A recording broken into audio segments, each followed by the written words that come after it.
नाराजगी की कोई बात नहीं है। मैं रोहन जी की बात को सुन नहीं पा रहा था। मैं चाह रहा था ऑडियो क्लियर हो तो एक अच्छी चर्चा हो पाएगी।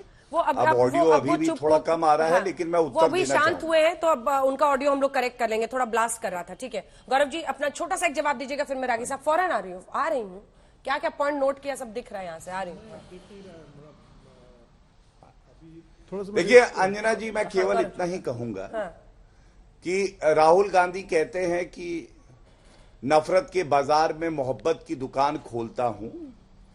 ये क्या है असलियत मैं बताता हूं। मोहब्बत के देश में ये जहर उगलते हैं। और आपने बिल्कुल सही उदाहरण दिया।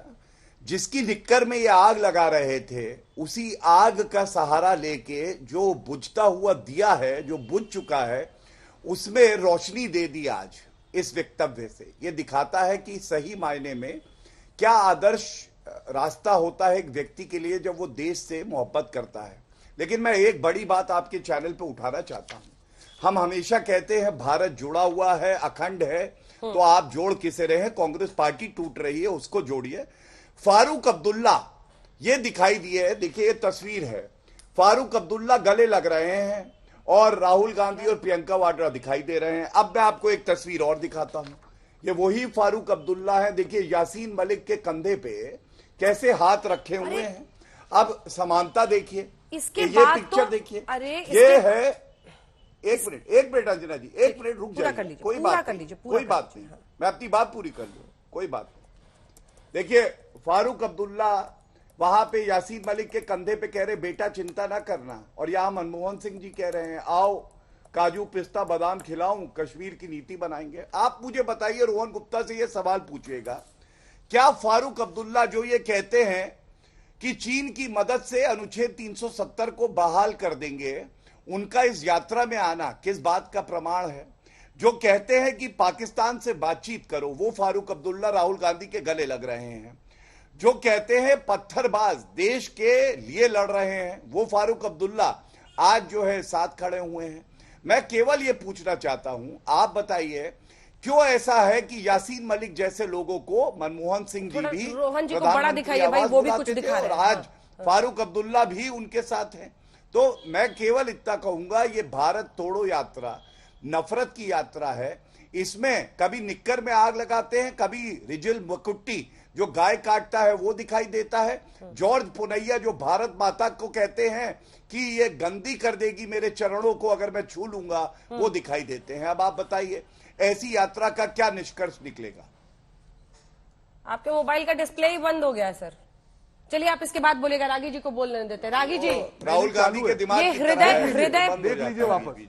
अच्छा दिखा दीजिए एक बार, फुल स्क्रीन दिखा दीजिए। हाँ एक बार फुल स्क्रीन दिखा दीजिए, क्या दिखा? देखिए मैं आपको दिखाना चाहूंगा, एक बार बड़ा क्या दिखा दोगे? हाँ देखिए, ये है वाजपेयी जी और फारूक अब्दुल्ला जी हाथ खड़े करके। गौरव भाटिया जी, शायद ये आपकी ही पार्टी के पूर्व प्रधानमंत्री जी हैं, आपको दिख रहे हैं? आप तो उनके दूसरी बता रहे हैं, मैं तो आपको पूरी फोटो दिखा रहा हूं। और यही फारूक अब्दुल्ला जी यहाँ पे वाजपेयी जी के साथ क्या कर रहे हैं, आप जवाब दीजिए। यही वाजपेयी जी के साथ जिस ऑफिसर ने काम किया, सुन लीजिए ना, वाजपेयी जी नहीं है क्या? वाजपेयी जी आपकी पार्टी में नहीं थे क्या? अब बोल दीजिए पार्टी को, आप बता दीजिए कि ये भाजपा नहीं था, बता दीजिए। थोड़ा तो शर्म कीजिए। अरे आप यात्रा पे लेंस लेके बैठिए, पर आप ऐसी चीजों को तो मत करिए। अपनी दुकान बंद होने वाली है। ये क्या है? ये कौन है? ये क्या है? ये कौन है? ये कौन है? वाजपेयी जी है कि नहीं है? आप जानते हैं? चलिए मैं उत्तर देता हूं, वाजपेयी जी को जानते हैं? थोड़ा सा रुक जाइए, चली गई क्या? फोटो कॉम्पिटिशन नहीं, बीच में मत बोलिए। फोटो कॉम्पिटिशन से एक बार मैं लौट रही हूं। रोहन जी आ रही हूं। आपकी जो मानसिकता है, शायद आप नहीं, एक मिनट अंजना जी, शायद आप उस टाइम पे समाजवादी पार्टी में थे, शायद आप समाजवादी पार्टी में थे, इसलिए आपको याद नहीं होगा। आज जिस पार्टी में है, इस पार्टी से प्रधानमंत्री जी है, और उनसे पूछा पिज्जा की स्पेलिंग क्या है, आपकी तो कहने लगे कहीं पे भी जाओ गौरव भाटिया, ये हालत है। आपकी मानसिकता नहीं बदलेगी, आपकी मानसिकता नहीं बदलेगी। आपका अपरिपक्व बालक आप लग रहे हैं। जब आप 4 उंगली किसी के ऊपर उठाते हैं, जब आप नेगेटिव बात करते हैं, अंजना जी इनको बताना पड़ेगा कि पूरे देश की जनता इनका मजाक उड़ा रही है। ऐसे तर्क लेके ना आए जिसका आपके पास जवाब ना हो, तर्क ऐसे लाइए जिसका आपके पास जवाब हो। ठीक है, मैं लौट रही हूँ। संगीत रागी जी, क्या है ये संघ का हृदय परिवर्तन है, एक सेकंड, नहीं, अब मैं लौट रही हूं। संघ का हृदय परिवर्तन है या स्ट्रैटेजी परिवर्तन है? राहुल गांधी की भारत जोड़ो यात्रा की प्रशंसा कर रहे हैं चंपत राय, इसका अर्थ यह है कि इसका महत्व संघ भी समझ रहा है? देखिए, संघ कभी भी किसी भी पार्टी को लेकर के आप देखिएगा, कभी भी ओछी टिप्पणी नहीं करता है।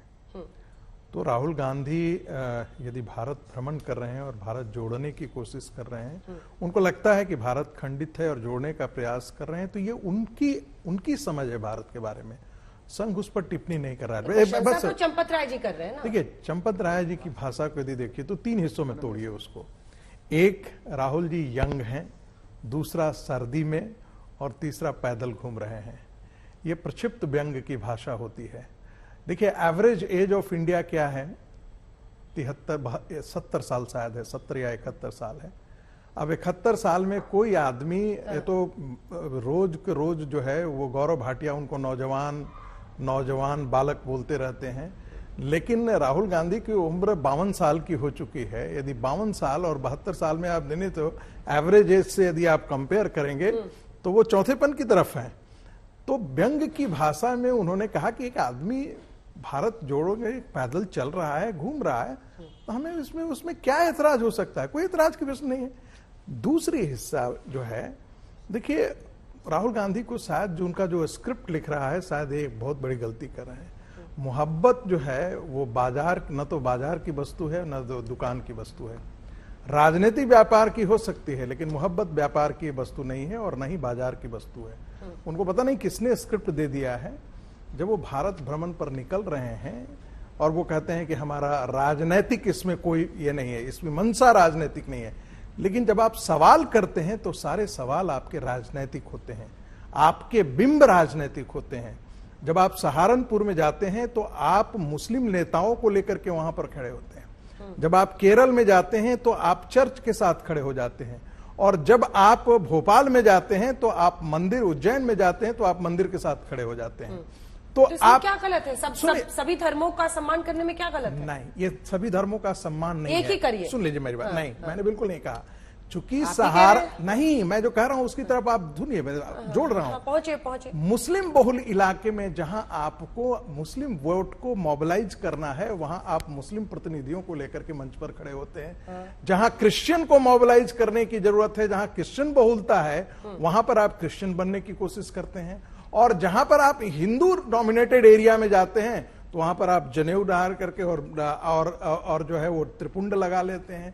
तो ये मत कहिए कि हम भारत जोड़ो याद है, ये कहिए कि हम एक राजनीतिक यात्रा पर निकले हैं, हम अपनी कसरत में लगे हुए हैं, और उस कसरत का एक ही हमारा निष्कर्ष है कि हम किस प्रकार से अपने को कांग्रेस के अंदर एक बड़ा नेता के तौर पर स्थापित करें।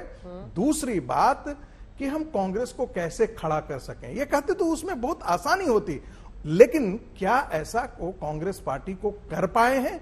मुझे तो लगता है कि इसमें बहुत संभावनाएं न के बराबर।